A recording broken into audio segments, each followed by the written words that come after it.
Hi guys, and welcome to this session on Kubernetes by Intellipaat. In today's session, we are looking to answer why do we need Kubernetes and what it is. But before we get into all of that, please subscribe to our channel to never miss an update from Intellipaat.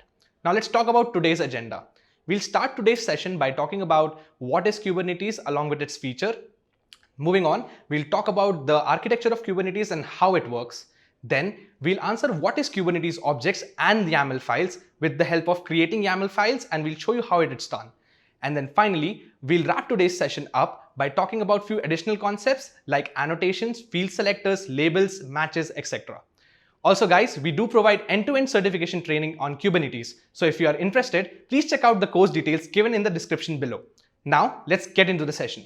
Why do we need Kubernetes? So to understand this topic, let's go ahead and understand how our applications were designed before, right? So this is a sample monolithic application, guys. And this is exactly how our application used to be coded in the past, right? A monolithic application is nothing but where all the features of the application are consolidated into one code base, right? For example, let's take this sample application to be Uber. Right? So you have features like location services, then you have customer service, notifications, mail, payments, and passenger management. Right? All of this is part of one application that you have in Uber, right? But now when you click on notifications in your Uber app, what your application basically does is it contacts the server, and basically you get the notification from the server to your application. So your application is basically reflecting whatever it is getting from the server, right? Now, earlier, all these features used to be on one server, right? For example, if my application has to reach or stream notifications, it will reach out to the same server, and if I have to call the customer support, that API query will also go to the same server. Right now, this might seem okay to you, but this caused problems. Reason being, first of all, this is all in one code base, right? So if I have to do any update to any part of this application, for example, if I have to make changes in passenger management, the way we work with passenger management, I want to change something in that code, I want to update something, right? So for that, I'll have to work in the same code base where my mail is, where my notifications is, where my customer service is, and chances are highly likely that some of these functions may stop working or may malfunction based on the changes that I'm doing in my passenger management, right? So there were a lot of dependency between all the features of this application, reason being it's in one code base, right? They're not interacting using JSONs, they're not interacting using some other communication, they're interacting within the code, right? And this caused a lot of dependencies. So say for example, tomorrow my passenger management code fails, so that would lead to all the features will lead to basically failing, reason being all of them are dependent on each other, right? And this was solved by using microservices. Now, what was microservices?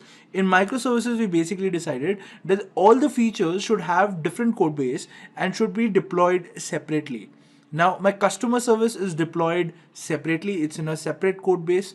My notifications have been deployed separately, it's in a separate code base, and all of them, they interact using JSONs, right? So if they have to communicate with each other, they'll have to send each other some files or encoded message which the other service will decrypt, and then it will try to read it, and any response which has generated it is again sent to the other service using that same mode of communication, right? So now there were no function calls between these services, it was only API calls that is using JSON that these services were interacting with each other, right? But the problem is now how to deploy these services. Where will I deploy these services? One way is that, say, my customer service module I deploy on one computer, my notifications would be on the other server, my mail service would be on some other server, and similarly, if there are 5 features that are listed over here, there will be 5 different servers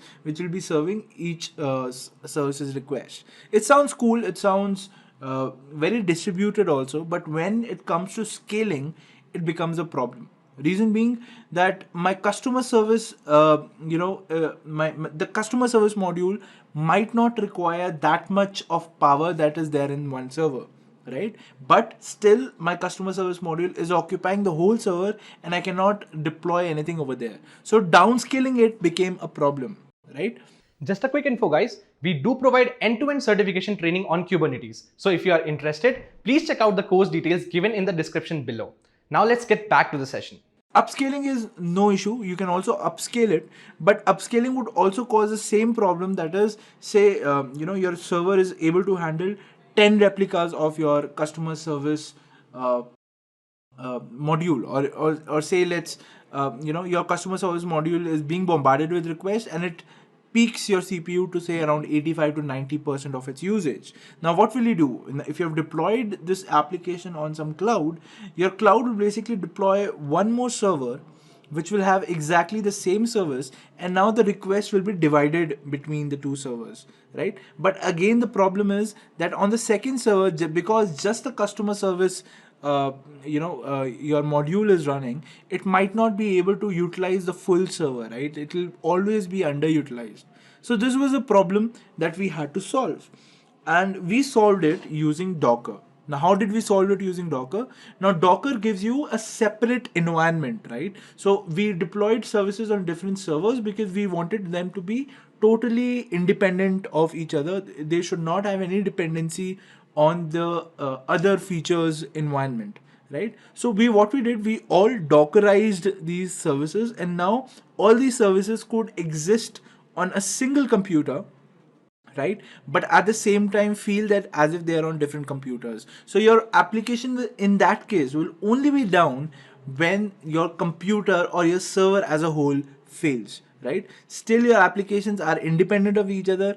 For example, your customer service could be running in a Red Hat Docker container, your payments could be running inside a ZS Docker container, your mail could be running inside an Ubuntu Docker container. They all could be different and they all could be running on the same system.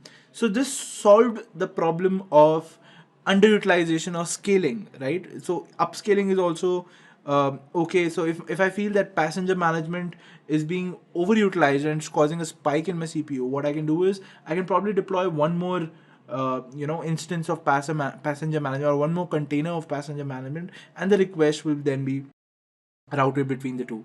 Also, if my passenger management is not working properly, what I can do is I can shut down passenger management, I can deploy one more container on it, and this will not affect the other application or the other features of your application, right? So with microservices, what you get is zero downtime, right? You get a chance to update your application without causing a problem to the other services, and many more, right? So when we got a Dockerized kind of a scenario, we were like, okay, so things seems to be okay now. But now again, the problem was that how do we monitor these containers, right? So if there are like 300 or 400 containers running, how do I assess which container is running fine? What is the health of a container? Say a container goes down, how do I automatically deploy one more container on it? So this orchestration of containers was a problem, and this is where Kubernetes came to our help, right? Now there are many container orchestration tools and all of them perform differently based on the kind of features they have. Kubernetes has the most number of features which are essential for basically doing container orchestration. Natively, Docker also gives you Docker Swarm, which you can use to do container orchestration. But personally, I feel Kubernetes has way much more features than Docker Swarm, and that is the reason we're discussing Kubernetes today, right? And most of the industries today are also using Kubernetes for the same reason, that it gives you a lot of flexibility in terms of what you can do with your application. So because your containers were in large number and you had to do monitoring, we came up with Kubernetes. So if Kubernetes was not there, what were the problems? Let's discuss that. So each service, which that is the each instance of a feature which is running, it became difficult to monitor it, right? Scaling a particular feature also based on load was not possible. Reason being that you could not automatically monitor it. You had to keep someone monitoring your usage of the containers, and if they feel that your container is being overutilized or your container has died because of some reason, then in only in that case it was manually updated, that let's launch a new container and let's scale down the other container, or let's delete the other container. So because of this, like I said, there was too much manual intervention which was required from the programmer's end. Also, if you felt like I told you that all of this existed on one server, right? So the only way that your application will be down is when your server is down. So we had to mitigate this. So if we deployed containers on multiple servers, now to manage or to know how many containers are running for a particular service on multiple nodes also became a problem, right? And there was no way we could solve it without a tool which could basically orchestrate the containers for us. And this is exactly where Kubernetes saves us. Just a quick info guys, we do provide end-to-end certification training on Kubernetes. So if you are interested, please check out the course details given in the description below. Now let's get back to the session. So what is Kubernetes? So I think we have discussed most of it, but Kubernetes is nothing but a container orchestration tool which is used by our application to basically monitor or orchestrate multiple containers. The kind of features that it gives us is monitoring. It helps us monitoring containers, it helps us scaling containers, it also helps us restarting containers if any of them fails, and this all happens automatically. There is no manual intervention required for this, right? And this is what Kubernetes is all about. Now, what are the features of Kubernetes? So we discussed some of them, like it could monitor it, it could scale it, but let's just come more about it in detail, right? So the features of Kubernetes include the first one being that managing multiple containers as one entity, right? So if you have 400 containers which are running, we probably have 5 features running on it. You will only see those 5 features. You will not see how many containers are running behind it, right? I mean, you don't have to worry about the number of containers running behind it because Kubernetes automatically it takes care of the health monitoring and scaling up of your containers, right? You only have to worry about what kind of services you want to launch. Is if there is a new feature that you have to include in your application, all you have to do is launch a new deployment which will basically have those feature and the number of containers that you want for that to be supported with. You just have to specify the number and Kubernetes will automatically take care how it deploys it in the backend, right? So managing multiple containers as one single entity became very simple for us after Kubernetes.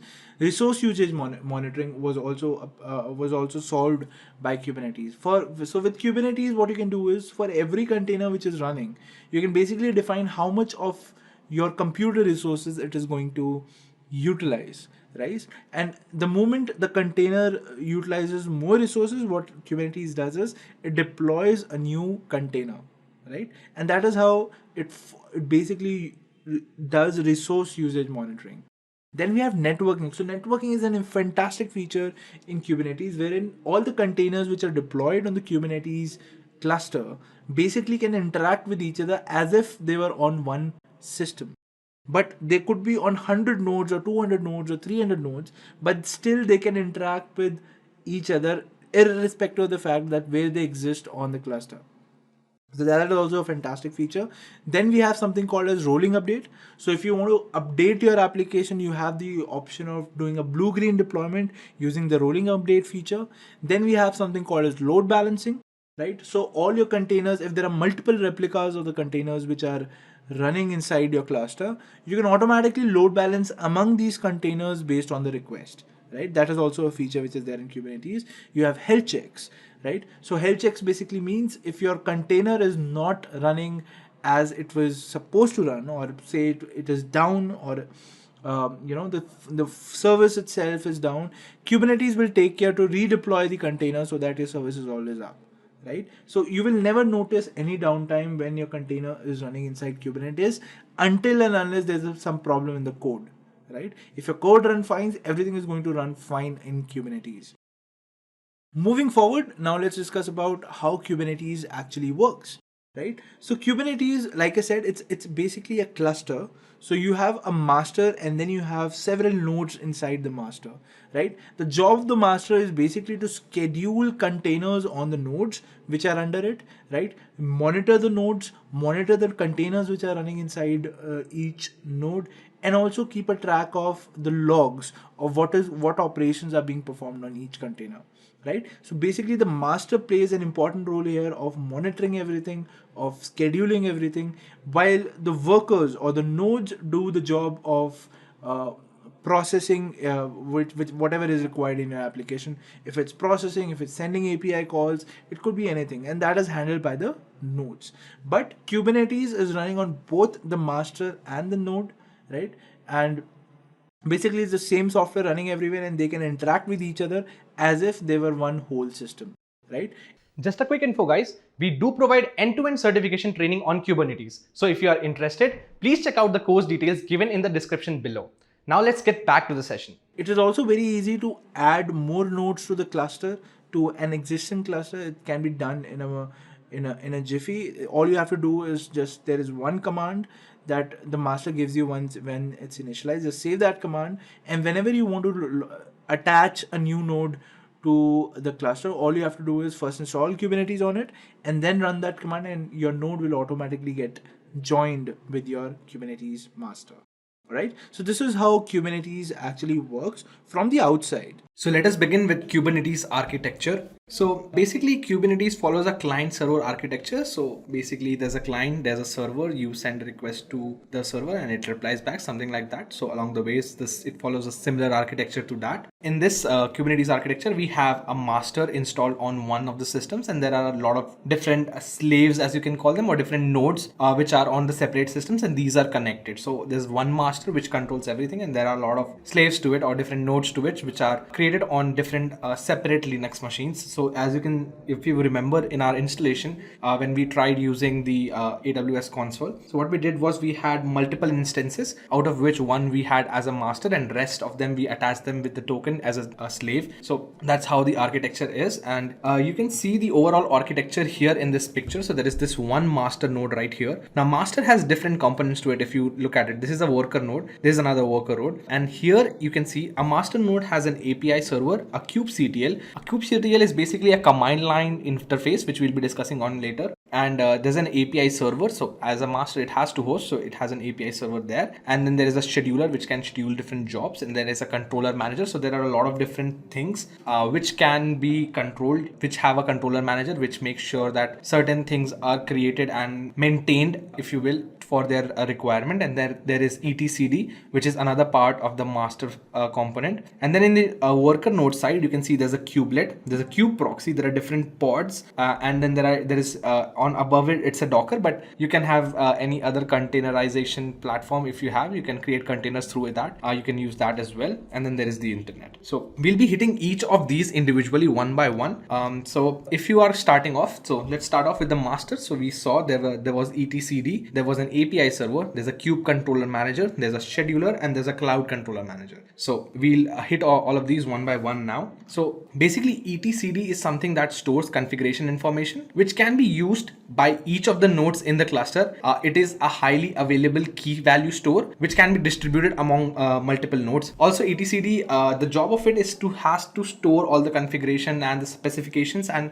it has to be readily available across all of the nodes, so that there's a constant availability of things and you know what is going on, right? So these configurations are accessible only by Kubernetes API server, as it may have some kind of a sensitive information. So it is kind of an encrypted area where you want to keep your sensitive information as a key value store, and it is a distributed key value store which is accessible to all. So this key value store contains all of the configuration information and other sensitive information that is required for it to run. So it this information helps Kubernetes node and server architecture stay alive, and it is just sometimes called as the brains of the Kubernetes, as it has all of the information which is required for it to run. And the next part is the API server. So as we mentioned, the API server is the one which is the only one that can access the etcd, right? So this provides all the operations on the clusters using the APIs. So there are different APIs. As we mentioned, it is a client server platform. So there's a lot of information which is all of the work which is done through APIs. So this makes sure that all the operations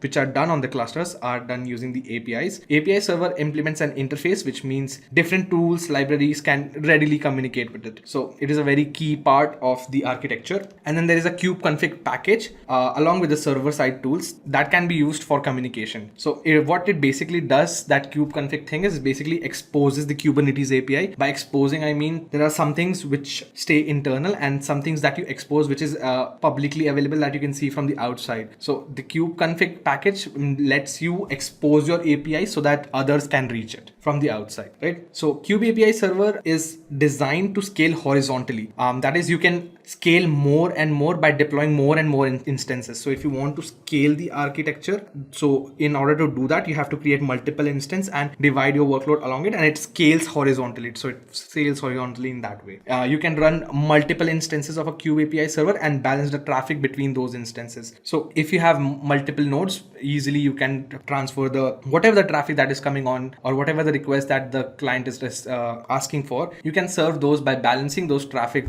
throughout the nodes that you have with the help of the API server as you have multiple instances. Coming to the Kube Control Manager, it is the component on the master that runs the controller. Logically, each controller can be thought of as a separate process, but to reduce complexity, it is compiled into one binary and run as a single process. There are various components of the controller. So these are namely basically four kinds. First is the node controller, which is responsible for noticing and responding when the node goes down. So you have a lot of nodes. If you are creating like multiple nodes, so it has to make sure that all of the nodes are running. So our node controller's job is to make sure that it notices and responds when a node goes down. Then there is a replication controller. Now, when we'll be discussing YAML files, you'll see that you can have multiple replicas of a single pods, and you can have lot of like a pod can be thought of a set of containers, and those containers will have a lot of information, right? So if that container has your application, so you don't want one instance of that application to be running. You want it to have multiple instances. So let's say if I have a client which wants some service to be done, and that service is, let's say,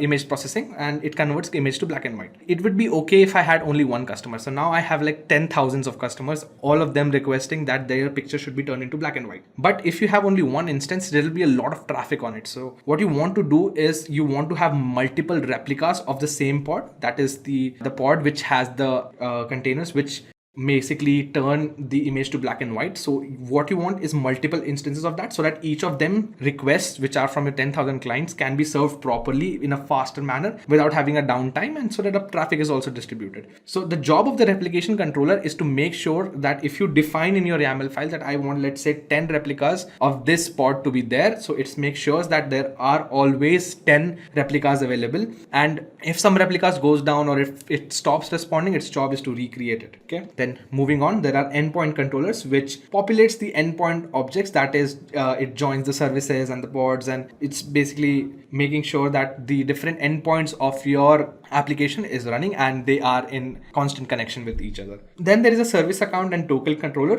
which create default accounts and API access tokens for different new namespaces that you have. You'll understand namespaces in this module itself. We'll be discussing that in the add-on section. Now moving forward, we have a scheduler. Now scheduler is again a very key component of master. It is responsible for distributing the workload. So if you have a lot of workload, its job is to schedule it and distribute the workload. It is also responsible for tracking utilization of the workload on cluster nodes, then placing the workloads on which resources are available, and then accept the workload. So it'll look at the resources that are available and then it will accept the workload, and then it's responsible for distributing it and tracking the utilization of whatever the resources that we have, right? So basically, in other words, what you can tell is that this is a mechanism which is responsible for allocating all the pods that are available to the nodes. So as I told you, there are a lot of different containers. So if you understand Docker, you know there are a lot. The basic container has a simple image. Now multiple of these containers together forms a pod,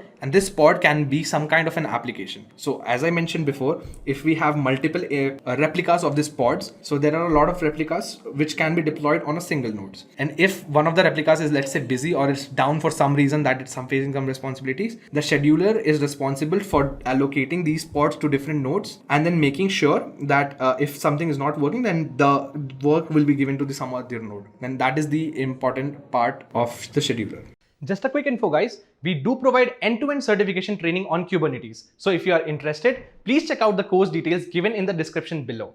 Now let's get back to the session. Then moving on, then there is a cloud controller manager. Now cloud controller manager runs the controller that interact with the underlying cloud providers. So in our case, it was AWS. It could be GCE, which is the Google Cloud Engine, and there could be a lot of different. You can use Azure or whatever the cloud that you are using it. So cloud controller allows the vendors code. So that is the cloud vendors, whatever is your cloud vendor, if it's Microsoft or Amazon, it allows that their code and Kubernetes code to evolve independently of each other. So it can, both of the codes are working, they're working simultaneously on the same thing probably. So it makes sure there is a coherence among these two while they're working as a single unit. So it is a very important part again. So the following controllers, cloud providers have their dependencies. So there is a node controller, there's a route controller, and there is a service controller and a volume controller. So there are 4 kinds in this also again. So the job of the node controller is for checking the cloud provider to determine if the node has been deleted in the cloud after it stops responding. So if it stops responding, its job is to make sure that the node, to determine if the node is deleted or not. And then there is a route controller. So the route controller basically is for setting up different routes in the underlying cloud infrastructure. So it's basically responsible for where the information goes from where to where and routing it basically. So basically what a router does. Then there is a service controller, which is used for creating, updating, deleting cloud provider load balances. So like we have a scheduler for distributing loads in the master side of things, in the, let's say, pod side of things or whatever we have. In the cloud side of things, the service controller is responsible for load balancing their traffic. And then there is a volume controller, which is for creating, attaching, mounting volumes. Now volumes are again can be thought of as storage, and it's a very this volume controller is responsible for interacting with the cloud providers to orchestrate these volumes. So as I told you, volumes can be thought of storage, like storage. So storage is there. So there's a lot of different storage. What you want is that your storage interacts or properly mounts and attaches itself to the cloud. So the job of the volume controller is for creating or attaching or interacting with the cloud providers and properly orchestrate, that is sending and properly giving the instructions basically, if you will, to these volumes to properly work with the cloud.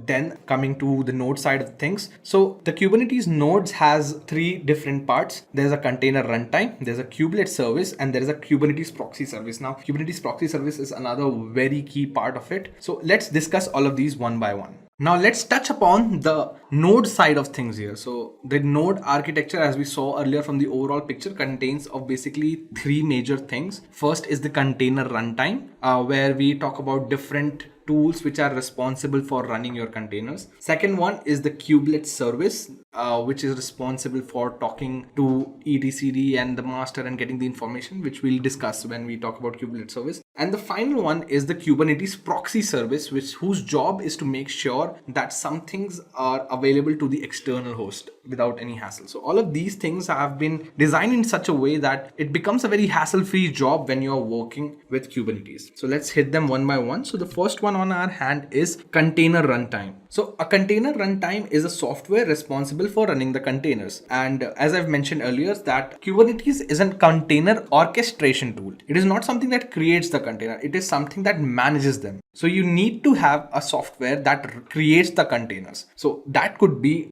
Docker, and I've mentioned here that Kubernetes supports several runtime containers, which is Docker container, and there is Containerd, there is Creo, then there is Archlet. There's a lot of different things, or any other implementation of Kubernetes CRI, which is Container Runtime Interface. So you can use any of these to create your containers. So the first thing that is required in the architecture is a container runtime, something which creates and runs the containers. Moving on, the second part is the kubelet service. Now, this is a very small service in each node, which is responsible for relaying information to and from the control plane service. Now it interacts with etcd. So if you remember when we were talking about in master, that etcd is a distributed, highly available key value store which contains a lot of configuration information and specifications for your different deployments. So the job of this kubelet service is to interact with the etcd store and to read and store the configuration details. So it interacts with the etcd and it stores and reads and these configuration information, which is very responsible for us. It does more than that. What it also does is it communicates with the master component to receive the command and the work which is required for you to do. So the master and the node interact through this kubelet service where it basically communicates with the master component. Then this process also takes the responsibility for maintaining the state of the work and the node server. So it does three very major things. It does interact with the etcd to get the configuration information. Then it interacts with the master to know what is the command and what is the job to be done. Then it also makes sure that whatever the specifications that we have read and what is the state of the work is required, it is there and the node is maintained. Finally, it also makes sure a few of the networking side of things where it makes sure that ports are forwarded and the networking rules are well working and everything that is required. So it does all of that. So kubelet service is responsible for all the major networking related things. Then there is Kubernetes proxy service. Now, this proxy service runs on each node and helps making the service available to an external host. So what does this mean? Let's give you an example. Let's suppose I told you before, right, that the pods are a set of containers which is deploying an application. Let's say I have two pods in one node, right? And both of the pods are mentioned as a replica of each other. Just what I've done is I've made a very small change in both of these pods, right? So since I'm an external person, I don't know where the pods are. I know where the node is. Maybe I know the IP of the node and I'm trying to reach that node, right? So what would be the information that I get? Will it be what it is inside pod 1, or will it be inside what is pod 2 or the container 2, whatever it is, or it is container 1 or it is in container 2? Which one do I reach, right? In that case, what will happen is when you don't know where it is, the job of the proxy service is to bridge that gap. Since you don't know where it is, it makes it look like you know where it is by routing it you to the proper place. So if I hit the IP of a node, I do not know where actually the pod is, but the proxy service basically maintains that gap. It talks to the node and it communicates it to the pods and or the containers and it gets back the information so that it looks like you are actually hitting the pods without actually hitting it. So it basically makes sure that that service, which is the whatever is inside your container, is available to the external host without actually them knowing where it is. It helps in forwarding the request to the correct containers and is capable of performing primitive load balancing. So as I was giving an example, so if I have two containers, if I make a very small change in both of them, let's say one says hello world and one says bye world or something like that. So the primitive load balancing that it does is if you hit that node again and again and again, there will be instances where you get hello world as the reply, and there will be some other instances where you get bye world as the reply. So that is the job of the proxy service, to make sure that you actually get informations from the container without actually knowing where the container is. Its job is to bridge that gap. Moving on, it makes sure that the networking environment is predictable and accessible at the same time. It is isolated as well. So it makes sure that it is predictable. So if I'm hitting a node, so I think it I should receive what I'm expecting. It makes sure that it becomes predictable, that I get what I want, and it makes sure that it's accessible. While I still don't know where it actually is, that is the time it's being isolated. So I don't know where it actually is, but I still receive the information with the help of this Kubernetes proxy service. That is the main job of it. It manages pods on nodes, volumes. Volumes are nothing but storage kind of things. Then there is secrets, which we'll be discussing on later on. So secret is something basically which you use to store information with an encryption. So if you have sensitive information like password and stuff like that, you can use secrets to pass that passwords on, or creating containers, health checkup, or whatever you want. Kubernetes proxy service does it for you. Now we'll be talking about the add-ons which are there in Kubernetes. So add-ons use resources like daemon sets, deployments, etc. to implement cluster features. These are all different features of a cluster that you can use because these are providing cluster level features. Namespace resources for add-ons belong within the Kubernetes namespace system. So if you have installed Kubernetes, right? You can just write Kubernetes get all pod -- all namespaces. You'll see different namespaces which are already available. Let me show you just before we begin. So this is my master. As we've been talking here in this slide, that there are a lot of different things which are there and it will be available along with the kube system namespaces, right? So I'll just want to show you that if you type a very simple command, kubectl. Now kubectl, as we talked, is a command line interface that allows you to interact with your Kubernetes cluster, right? So this is there on the master. This is my master component. So kubectl get pods. I want to get pods. But what I want is, since I've not deployed any pods, so if I do that, I'll get no resources right now, because there is no default namespaces which is there.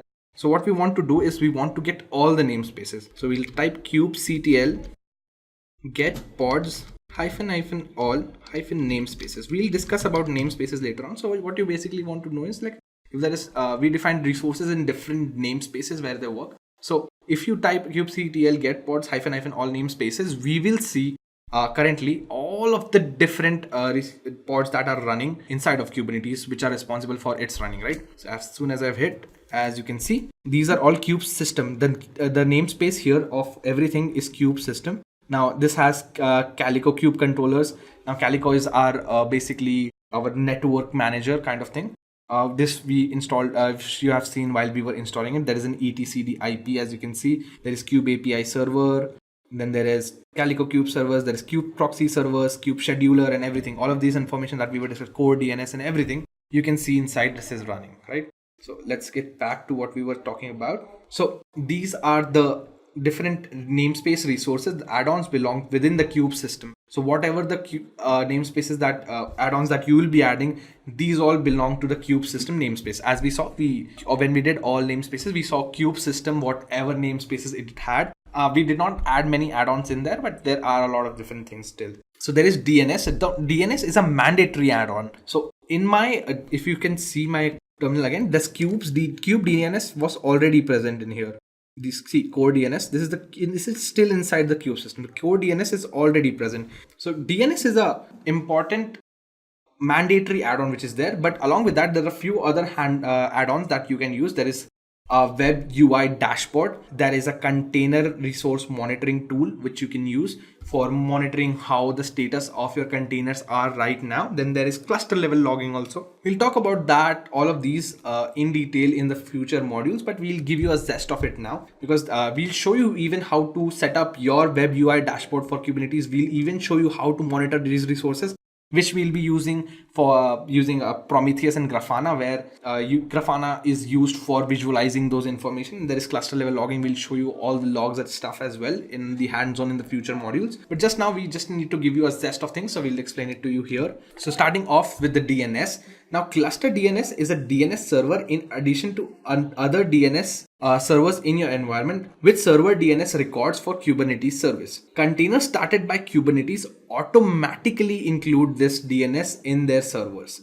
DNS server in their DNS searches. So I was telling you, this is a mandatory add-on. This you need to have if you want to work with Kubernetes. It's already present, predefined in it already. But the other things which we are going to talk about in these add-ons, they are not very necessary when you're working with it. It's a good thing to have them as well, because it helps you work better, faster, and in a more informative way. But this is something which you actually require. Moving on to the web UI dashboard. Now, dashboard is a general purpose web-based UI for Kubernetes clusters. It allows you to manage, troubleshoot applications running in the cluster, as well as the cluster itself. Even you can, when you go with the web UI dashboard, which we'll show you after on. So all the concepts that I'll be teaching you how to run through a command line interface, you can do most of it through the dashboard as well. But we'll be teaching you command line interface because it is important for you to learn how to use command line interface when you're running with the Kubernetes, because it gives you a better zest of things, and not all the production environments that you'll be working with will allow you to do dashboard based things, right?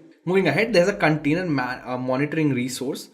So container resource monitoring are generic time series metrics about containers in a central database, and it provides UI for browsing that data, right? So for this, you can use a lot of different tools again, but what we'll be showing you in this course is using Grafana as well as Prometheus and Helm, where Helm charts are used to get data through Prometheus, and we visualize those data through Grafana. So we'll be showing you that as we go along the modules. But basically, this is used to see how your nodes are performing, how their health are, and how many of them are getting killed and they're restarting and stuff like that. All of that data you can get and monitor your containers, right? Then there is a cluster level logging. Now cluster level logging mechanism is responsible for saving the container logs to a central log store with search/browsing interface. So all of the containers that you have, they have logs of their own, right? So what you can do is sometimes when you want to receive some information or when you're trying to troubleshoot or debug something, you need to have the information of what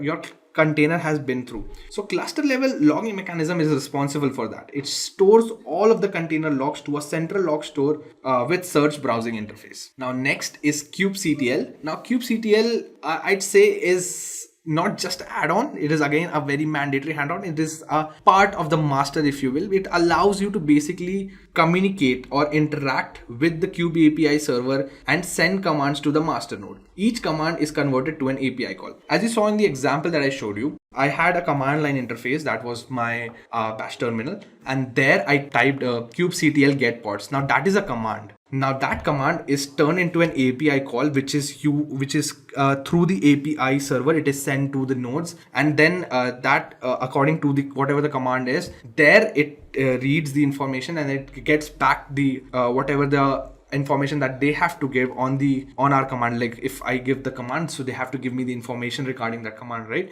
So that will come back through there, and all of this is then my information that the command that I want to pass through the master is given through kubectl. I give my commands through kubectl to the master, then the master gives it to the nodes through the API server, and through the API server these are responding and everything works through APIs, and all of the API calls are made, and then finally you get the result, right? Now let's talk about the Kubernetes objects. Now, as I've mentioned before, Kubernetes object is a record of intent. So once you create an object, Kubernetes system will constantly work to ensure that that object exists. By creating an object, you are effectively telling the Kubernetes system what you want your cluster's workload to look like. And this is your cluster desired state. So what do we mean by that is while you create an object, you tell them how you want your work load to look like on your cluster. So let's say if you have a cluster and you are defining, let's say I want 5 objects in it. I want 5 replicas. So it will create 5 replicas, and if it's not there, Kubernetes system is designed in such a way it will make sure that you always have 5 objects of that kind always available. If it is not there, then it will create more.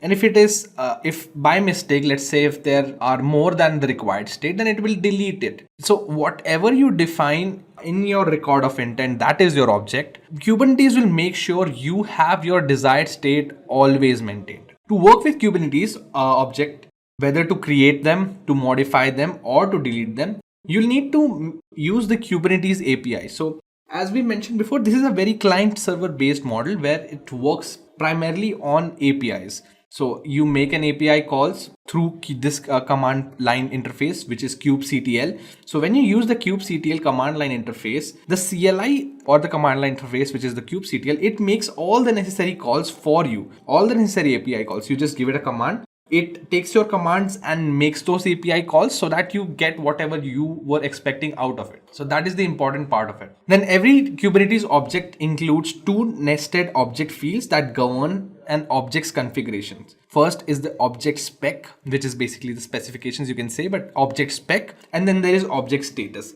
Now let's dig into what these object spec and object status is. So spec is just the object spec, which describes the desired state of the object, the characteristics that you want to have in your cluster. So whatever the state that you want your desired deployment or the pod to be in, you define that inside of the spec, and then in the status you describe the actual state of the object, and this is supplied and updated by the Kubernetes system. So here in the spec section, you describe the desired state for the object, the characteristics that you want for the object to have, and here in the status you describe the actual state of the object, and is supplied and updated by the Kubernetes system. So when you use Kubernetes APIs to create these objects either directly or via the kubectl, the API request must include that information as a JSON in the request body. So JSON is another file format.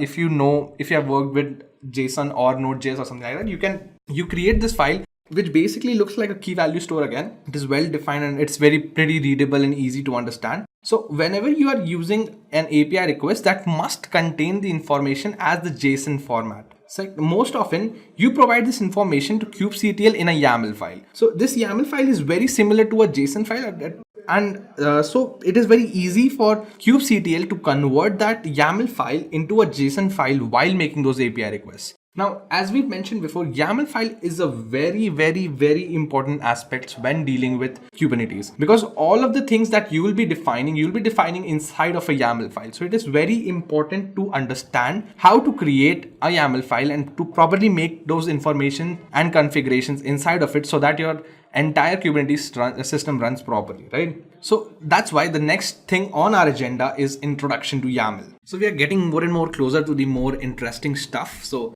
this is a pathway to reach that interesting stuff. So I know so far it's been very theoretical, if you will. It'll be a little more theoretical a little while longer, but this is where it begins to become on the non-theoretical end, where we can see more hands-on stuff. So if you learn about making YAMLs, we can do a lot of different things in Kubernetes, which are very, very interesting, and it's very much fun. So we begin by introduction to YAML. So what basically YAML is YAML is abbreviated as YAML ain't a markup language. Now that's a very funny name. Whoever thought of it, that we'll name YAML and we'll put full form of Y as YAML itself. So YAML ain't a markup language is the full form of YAML. So it is data serialization language, which is designed to be human friendly and works well with programming languages for everyday tasks. So it is a very simple looking file.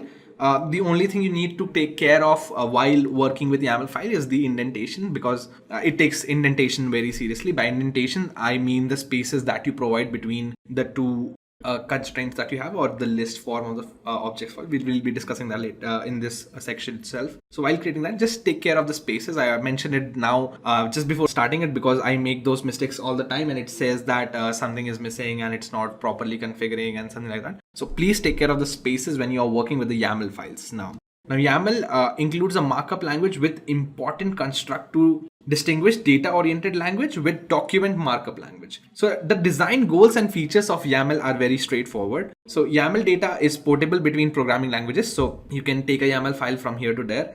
It is basically a subset of JSON file. It is mostly used for giving out configurations and information related to configurations and stuff like that.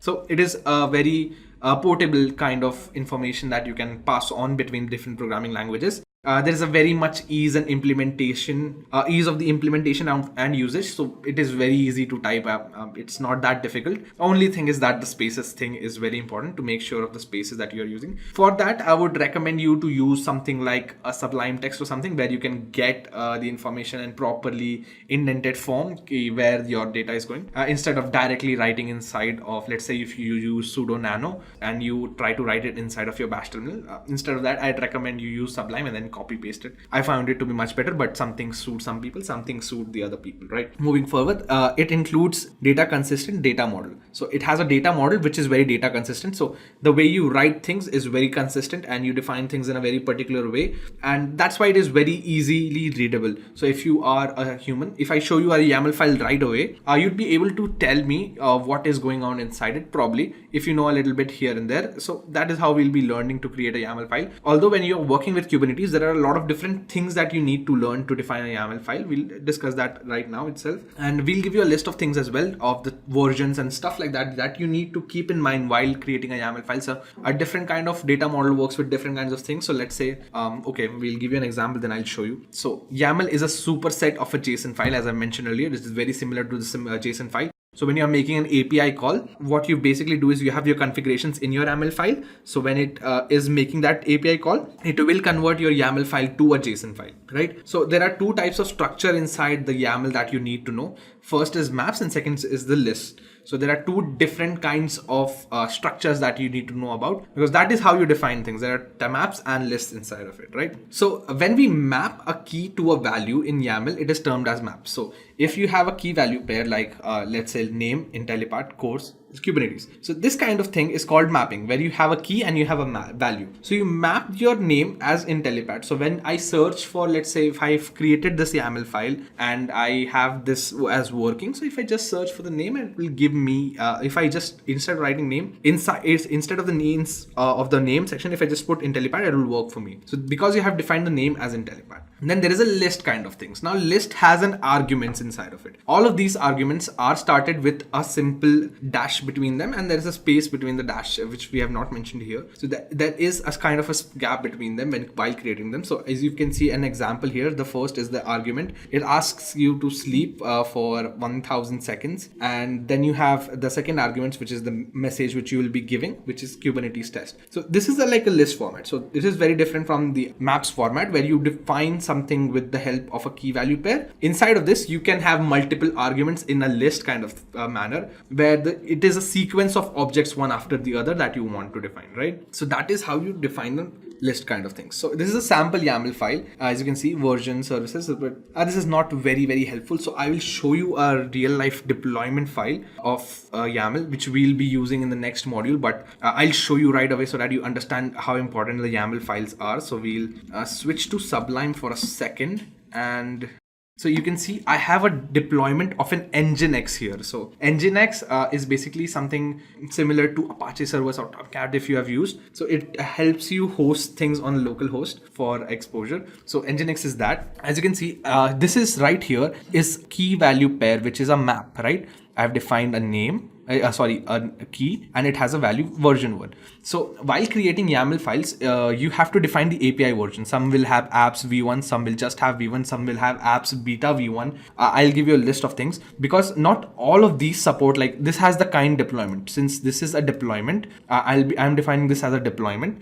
This is under this API version. So when I'm making the call, this API version has this defined inside of it. But not everything has everything inside of it, right? So if I were using, let's say, ingress, or I was creating a kind of a service or a kind of volume or a secret or whatever, this will change accordingly to that. We'll give you a list of things like that. So when you are creating these files, you can find most of them mostly online. You can just search for it if you're looking for an Nginx deployment or something. You can find most of the YAML files online itself. But when you're creating by yourself, you need to know some rules, and it'll give you some errors also. I'll show you that also. If I just change it to v1 or something, it should give me some errors in that. So here I have metadata. Now inside of metadata, I have defined the name of the application as Nginx deployment. So if I have to call this deployment, I have to use this name, Nginx deployment. It has few labels inside of it. Now labels and specs and everything, spec we have discussed early on, right? So spec is something where you define the ideal condition of what you want your cluster to be in.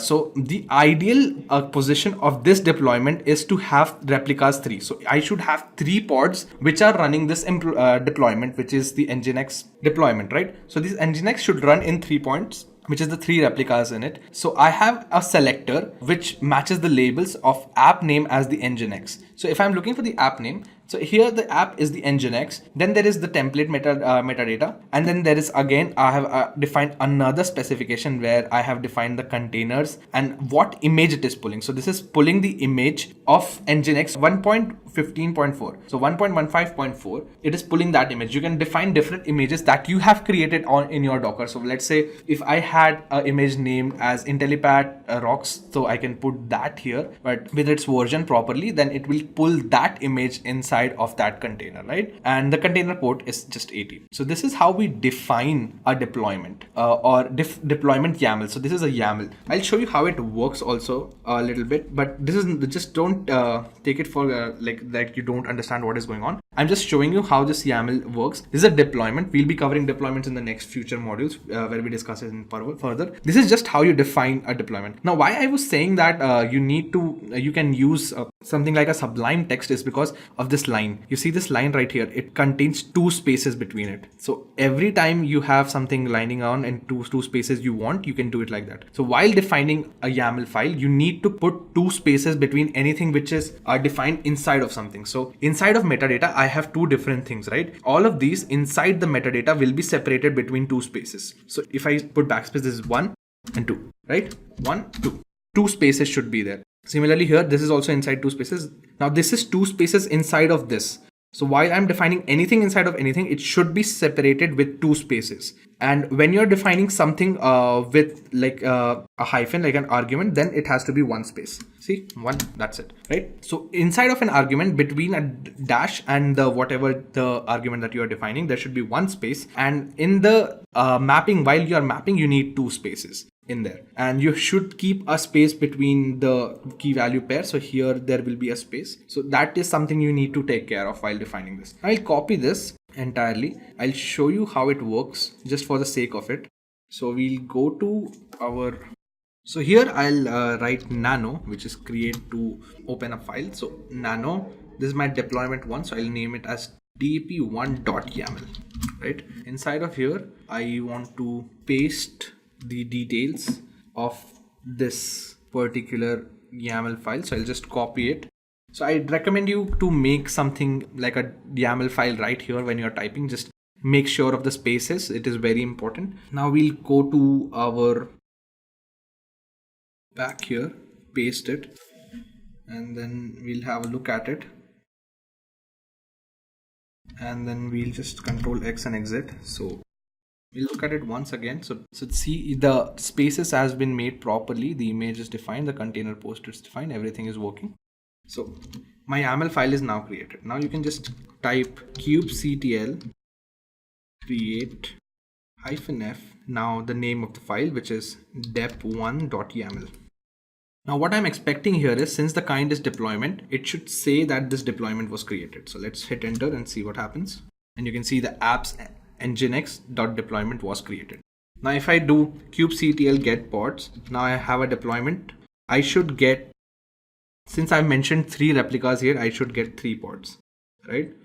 So if I do, see, 3 pods of the same deployment of the nginx deployment are running.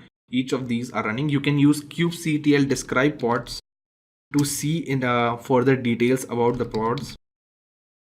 Let's look at it. So you can see in-depth details here of all the pods. Like this is the name, this is the namespace is default. So this inside of default, it has this particular IP and it is a replica set. It is controlled by the replica set and its IP, its true status and everything. You can get all the details inside if you want using this kubectl get describe pods. So just we'll do it once again, kubectl get pods to show you now how this is working, right? So so here the API version was 1 kind of deployment here, and nginx deployment and whatever it is deployed here. Now you can see I've mentioned 3 replicas here. That is the reason why there are 3 different pods running of the same. All of these are the nginx deployments of the same time. All of these have the same image and same everything, just there are 3 different instances of it running. So if I have a load balancer, if I hit the pod named nginx, if I hit the deployment which is the nginx deployment, I have 3 pods running in it. So when I hit it from the outside, I just hit I want the nginx to work. I want this app to be running. Now inside that app we have 3 replicas. Now whatever the status of these is, the load will be distributed in a round robin fashion. And whoever is free, the data will be directed to that. That is the job that the replicas do.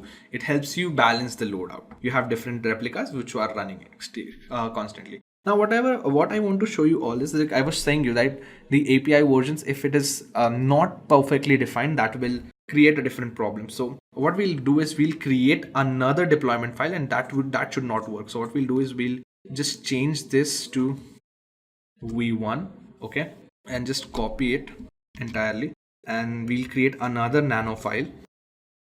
We'll call this, let's say, not working .yaml.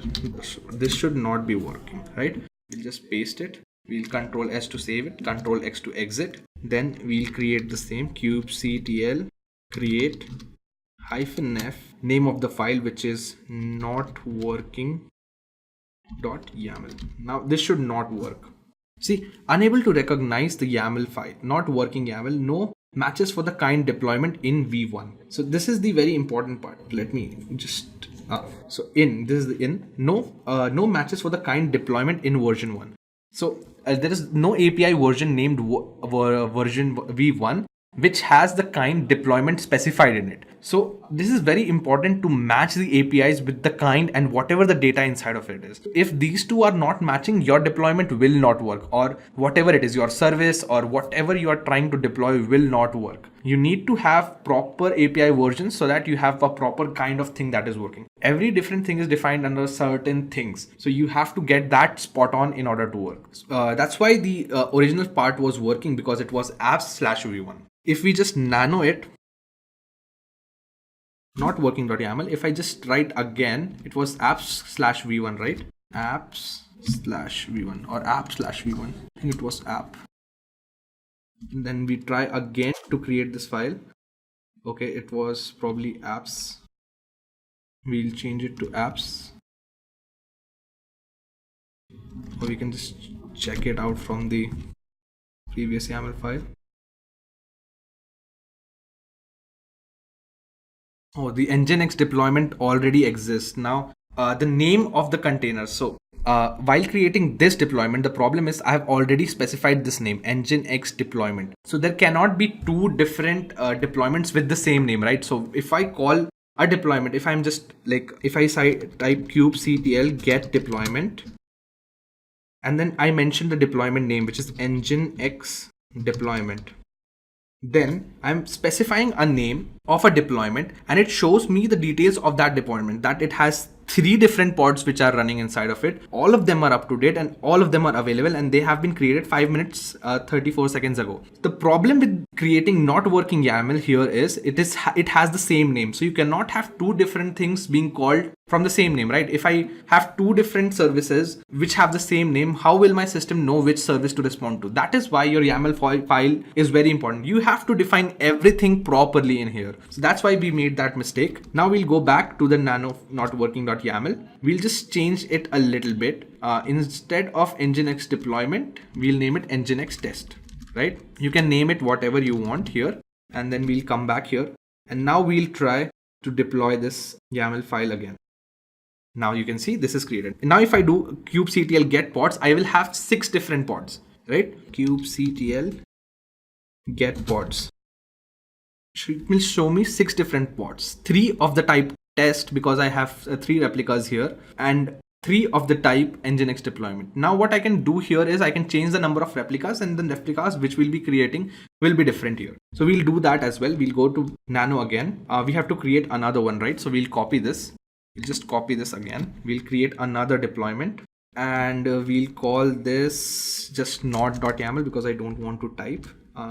Not.yaml I've opened. I've copied this here with Control C. I've gone back to my terminal. I've just pasted it in here. Control X, Control X. Then I'll open it again for better readability. And I have to mention here apps/v1, and the name will be Nginx deployment replica test. So we'll call it Nginx rep, and inside of replicas I'll change the number of replicas to 2. So this should create another deployment which has which has 2 replicas, right? So it was called not.yaml, right? So we'll just type it right here real quick. Now deployment was created, so we'll just get pods to see. As you can see, now the rep has only 2 replicas, as we defined the replicas 2 in that file, right? If you see the YAML file again for not.yaml, we have replicas as 2.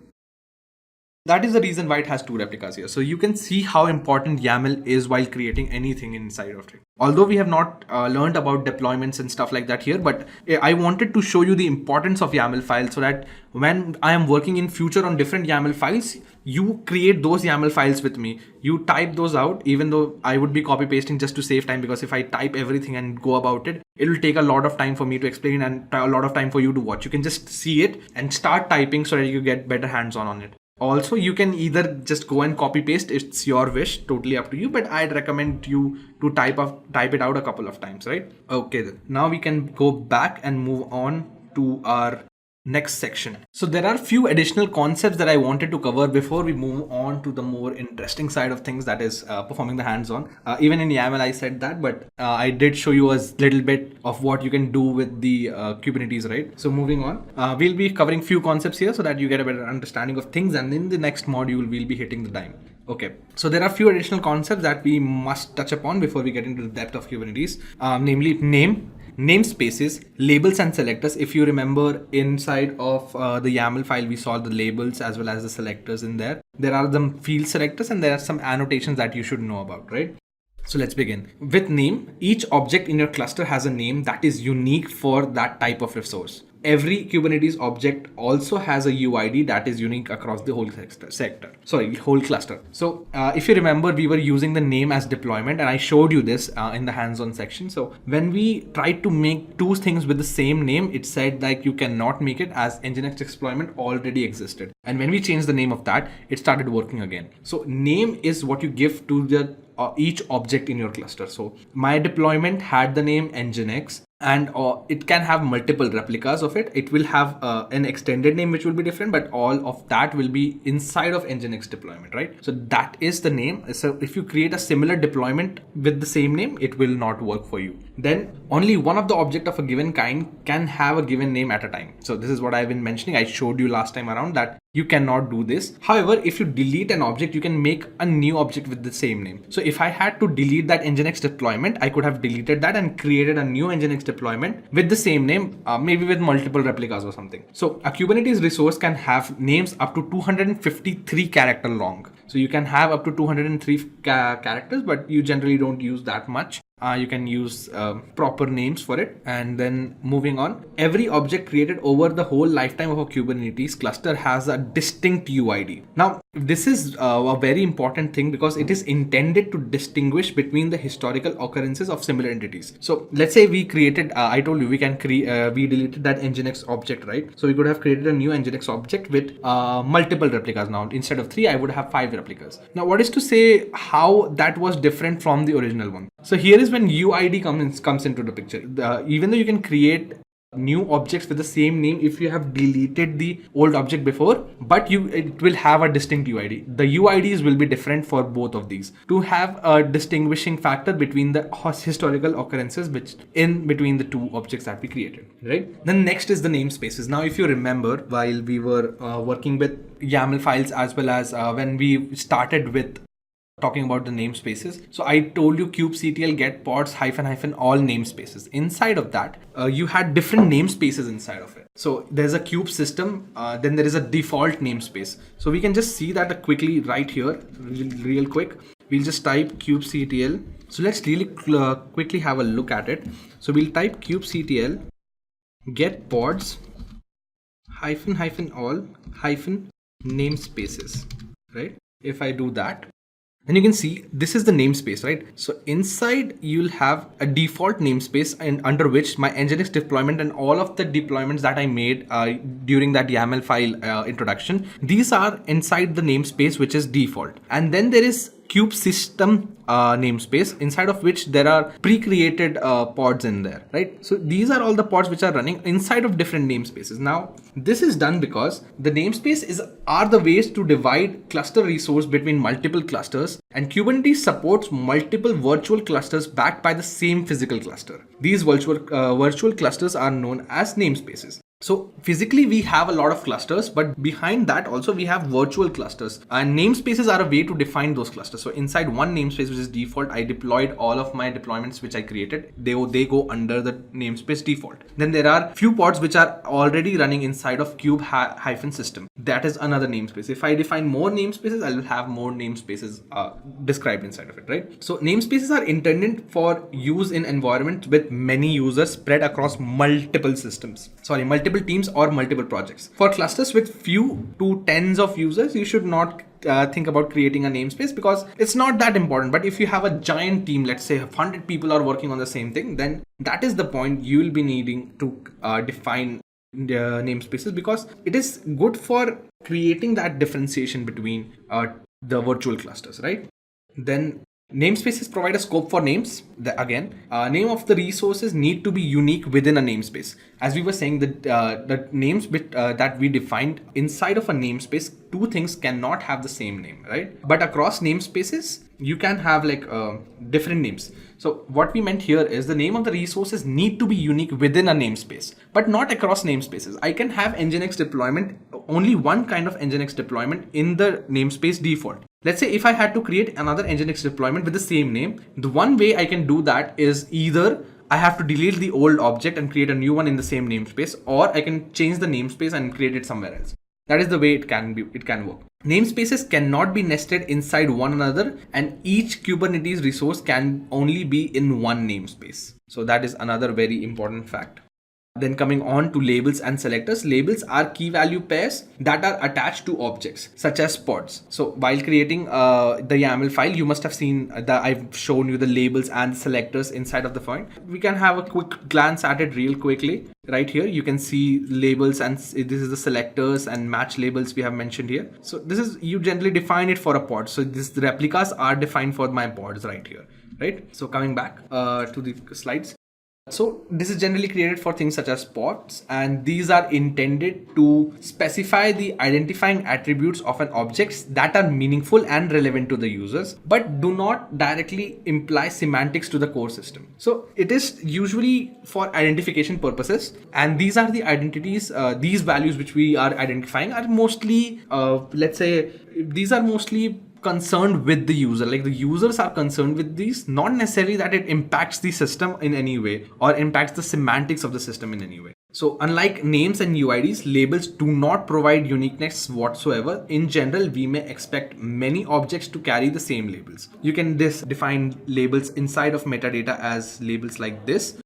I've showed you in the YAML file before how you can define that as well. Through a label selector, the client/the user can identify a set of objects. The label selector is the core grouping primitive in Kubernetes. The API currently supports two types of selectors. One is the equality-based selector and the other is the set-based selector. We'll discuss that now. So equality or inequality based requirements allow filtering by label key and values. These generally what they do is they'll be matching the objects that must satisfy all the label constraints, though they may have additional labels as well. So when I'm using the equality based selector, what I'm looking for is the objects which will be having all of the defined labels that I want. So let's say if I want the label as label 1, label 1, label 2. So it will get all the objects that will have label 1 and label 2, but that can have label 3 and label 4 as well. So it will get all the objects that have label 1 and label 2, but it can have more. But let's say if I have an object that has label 1 but not label 2 but label 3 and label 4, and I'm looking for label 1 and label 2, that object will not be fetched.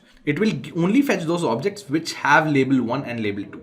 Right? Then there is a set based labels. These basically these requirements allow filtering the keys according to the set values. So you can have a set of values that you are looking for. Three kinds of operators are supported in this: in, not in, and exist. Only the key identifier. If something exists in a label or not, if something is in the label or not, if something is not in the label or not. That is the set based requirement. Moving on to field selectors. Field selectors let you select Kubernetes resource based on the value of one or more resource fields. So field selectors are essentially resource filters. By default, no selectors/filters are applied. So if you do not define it, by default, there are no selectors or filters applied, meaning that all of the resources of the specified type are selected. If you specify a type of resource, everything will be selected if you do not define a field selector, right? So you have to define it. By default, everything will come inside of it.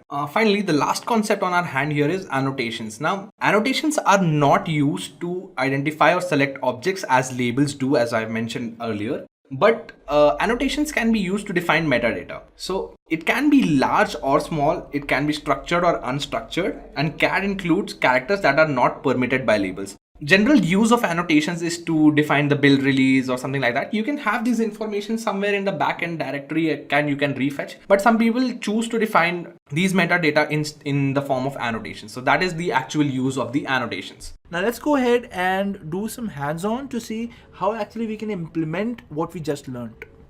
Alright, so before starting the session, I would just like to tell you guys, if you guys have a cluster on Minikube, if you have a cluster on Google Cloud, AWS, anywhere if you have a cluster, all the commands that we're going to run right now are going to run the same, right? Most of you guys must be working on Minikube. What I'll be doing is I am basically working on an installation on AWS, right? So I'm not going to discuss how do we set up the Kubernetes cluster in this session. Probably I'll add a new session for that where I'll discuss different ways you can set up a Kubernetes cluster. In this, I've already set up a cluster. So let me just quickly go to the terminal to start with our hands on. All right, so our terminal is here. Now over here the cluster is up and running. Now the way you can see that the cluster is up and running is by checking the number of nodes that are joined on the cluster, right? So for that, if I type in kubectl, which is basically kube control, so the kubectl is the command with which you control the whole Kubernetes cluster. So the first thing that I want to see is the number of nodes which are running on my system, right? So the number of nodes running on my cluster are kubectl get nodes, and these are the two clusters which are, sorry, two systems which are there in my cluster. This is basically my master. So all my applications will be deployed on this. That is my worker node, right? And both of them are in the ready state, right? Now you can also see what all pods are running on your system. To see all the pods which are running on your system, all you have to do is type in kubectl get pods and then hyphen hyphen all namespaces. This will basically show you all the pods which are running throughout your cluster, right? And if you want to see where exactly your pod is running, so all you can do is just go again here and type in -o wide, right? So here are all the pods which are running on your cluster, and some of them are running on one node, some of them are running on the other node. Your master is basically 172.31.44.86. So all the 86 IP addresses that you see here are running on the master. So this pod is running on the master and this pod is running on the worker, right? Then you have IP addresses like this, wherein you have 192.168.1.2. All these IP addresses are basically the IP addresses of the container. So like I told you guys, Kubernetes works off their own network, right? So if one container on or one pod of your cluster wants to interact with another pod, they can interact through these IP addresses. But these IP addresses are only valid inside the Kubernetes cluster, right? They are not valid outside. So if you type this IP address in your browser, you will not get anything. So let us try that. So if I go to my browser and I type in Control V, you'll not be able to see anything. Reason being that this is a private IP address, right? This is only visible to the cluster which is basically working over here, right? Now the first thing that we want to do is basically deploy pods. Now we have to create a deployment. Now in order to create a deployment, you have to write a YAML file. Now what is a YAML file? A YAML file is basically a file in which you specify all the specifications of your deployment. For example, I want a deployment which goes by the name of Nginx, right? The specification of this deployment would be that I want 3 replicas which should be running, right? And the containers should have the image Nginx 1.7.9 running on it, and the container should expose the port 80, right? Now this is the deployment that I want to run. Now say I want to change the number of replicas to say 5, right? So I'll specify 5 over here. I'll save and exit this file, that is deploy.yaml. And now in order to create a deployment, all I have to do is kubectl create deployment and then specify this file which is deploy.yaml, hit enter, and now it should create a deployment for me. The reason it didn't create the deployment for me was this. All right, so kubectl create and then you specify -f space and then deploy.yaml. Now this should correct the error. So let me first clear the screen. So clearing the scene, and now in order to create the deployment, there are two ways of doing it. Either you can specify create deployment and then the name of the deployment, that is nginx say 1, and then the image of the deployment which is nginx colon 1.7.9. So if I do this, it will create a deployment called nginx 1. So like you see, it has created, and now what you can do is you can basically see the pods which are running for your nginx. So since you didn't specify any number of replicas, there's only one pod which is running for this particular resource, right? And it's nginx 1. Now let us see how we can create it from a file, that is deploy.yaml. In order to create a deployment from a file, all you have to do is kubectl create and then -f and then specify your file name, which is deploy.yaml. Now if I hit enter, all you have to do is see kubectl get pods, and you can see that there are 4 replicas of nginx running over here, right? It's not 4, it's actually 5 replicas of nginx running over here, right? And now if I go to my deploy.yaml, I can actually see how much of replicas I've specified. So I specified 5 replicas, and hence I have 5 replicas of nginx running over here, right? So these are all pods. And like we discussed in the architecture, so let me quickly go to the architecture. So here is the deployment, and it has the number of pods specified inside it, right? And this is what exactly what we have done. We have created a deployment, we specified the number of replicas, and these are the pods being run for that deployment, right? And all you have to do for deleting all the pods, all you have to do is delete the deployment, and it will delete all the pods which are running inside it, right? For example, I created the nginx1 deployment, so all I have to do is kubectl delete deployment and then specify the name, which is nginx1, right? Hit enter, and now nginx1 has been deleted. So if I do a kubectl get pods, I can see that there is no nginx1 pod running right now. There's only nginx deployments pod which are running, right? So we have deployed a deployment which has number of pods which are running inside it. Now in order to access these pods, now what is running inside these pods? So if you want to see, like I said, where exactly your pods are running, all you have to do is kubectl get. So let me first clear the screen. So kubectl get pods -o wide if you want to see where your pods are exactly running, and your pods are all running on the node, right?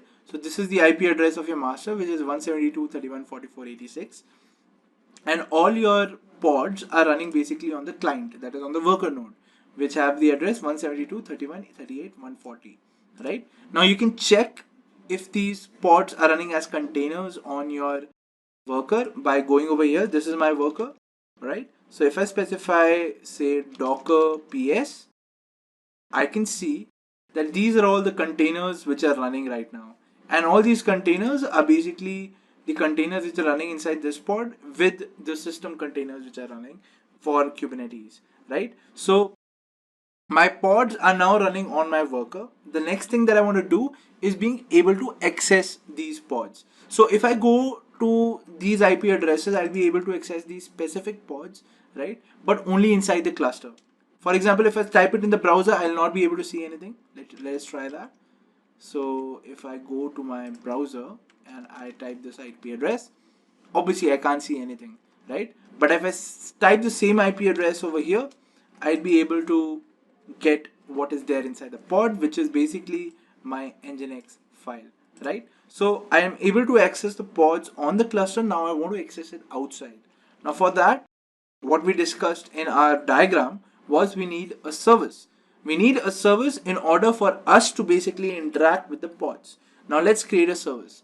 Now for creating a service, all you have to do is type in kubectl create service and the type of the service. Now there are 3 or 4 types of services that you can deploy.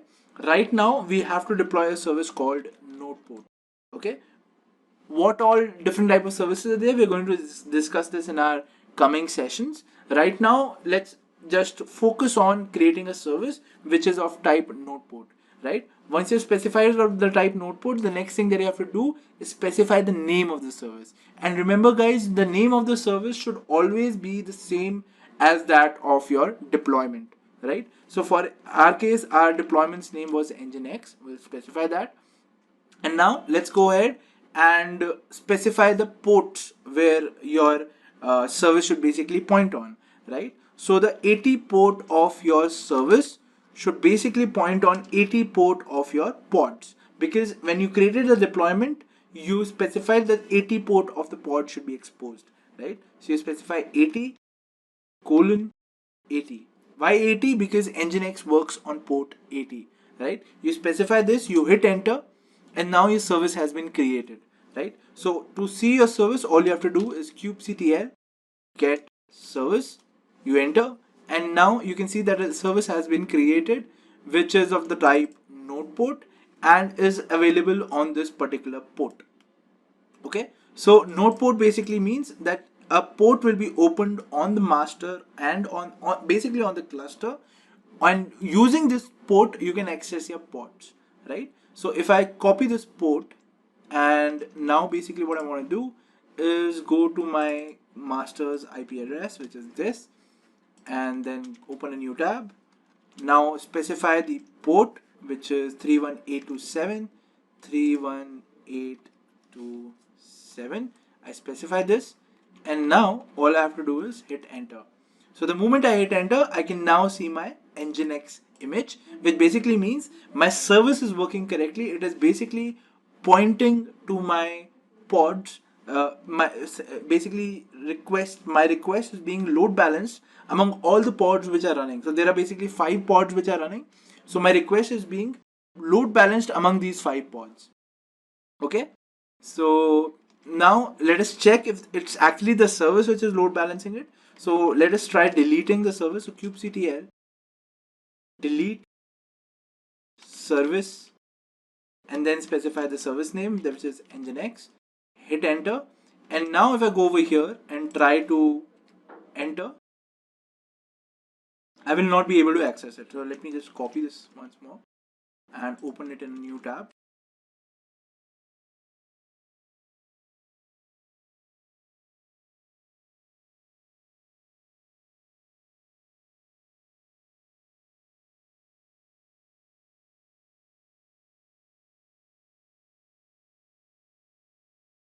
So as you can see, now I'm not able to access my cluster, right? So for the first 2 minutes, it was basically accessing my website from the cache, right? What I did was I opened an incognito window, and when I entered the IP address now, it is not able to access the website, right? Similarly, if I do a refresh here, it is still able to access because it is accessing this from the cache of this system, right? That's why it is able to access. But in an incognito window, you can clearly see it is not able to access this service.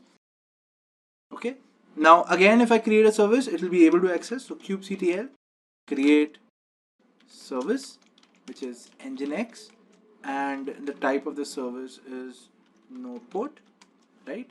And I want this service to be available on port 80, so I specify that.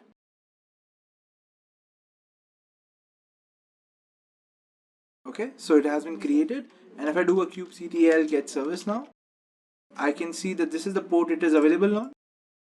I copy this port number, I paste it over here, and I'm able to access the Nginx service. So it is that simple, guys. Also, like I told you guys that this port is also available throughout the cluster, right? It's not just on the master. So if I copy the node's IP address, which is this, and come back here and basically just change the IP address to the node's IP address, you can still access the service, right? As you can see, you can still access the service. Reason being, this port is available throughout the cluster. Any IP address that is of the master or the node I specify with this port, I'll be able to access the Nginx service. Alright, so guys, this was the hands-on that we had to do today. Just a quick info, guys. We do provide end-to-end certification training on Kubernetes. So if you are interested, please check out the course details given in the description below. So this brings us to the end of this session. I hope it was informative. So if you have any queries, you can leave a comment down below and we'll reach out to you immediately. Thanks for watching, guys.